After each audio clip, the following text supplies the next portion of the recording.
मुख्यमंत्री योगी आदित्यनाथ ने सोमवार को लखीमपुर खीरी के मुस्तफाबाद स्थित कबीरधाम पर आयोजित स्मृति प्रत्योत्सव में मेले में शिरकत की। उन्होंने कबीरदास के जीवन पर प्रकाश डाला और जात पात पर प्रहार करते हुए समाज को एकजुटता का संदेश दिया।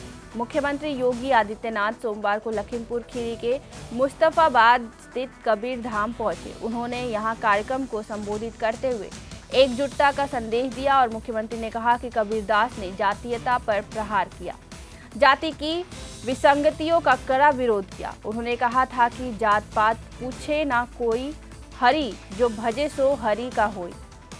मुख्यमंत्री ने कहा कि जात पात देश की गुलामी का कारण रहा था और जाति के नाम पर समाज का विराजमान हुआ था।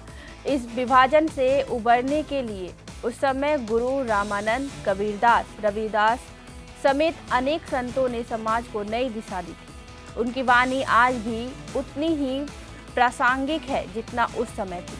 मुख्यमंत्री योगी ने कहा कि आज भी समाज की आस्था पर प्रहार हो रहे हैं और जाति आधार पर समाज को विभाजित करने की साजिश हो रही है।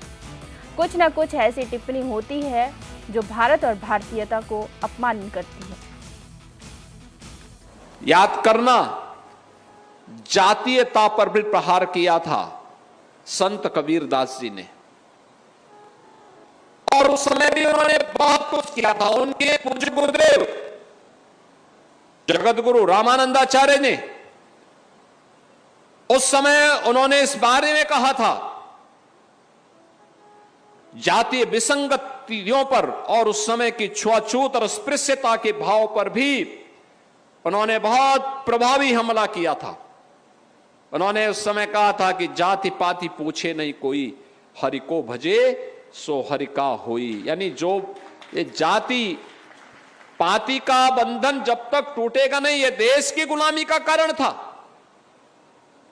यानी जो देश की गुलामी का कारण रहा हो, जिसके कारण हमारा अस्तित्व संकट में खड़ा हुआ था, जिन कारणों से हमारी आस्था पर प्रहार हो रहा था, जिन कारणों से हमारे धर्मस्थल अपवित्र हुए थे, जिन कारणों से हमारी उस समय की पीढ़ी के सामने अस्तित्व का संकट खड़ा हुआ था, उनमें से समाज का विभाजन एक प्रमुख कारण रहा है।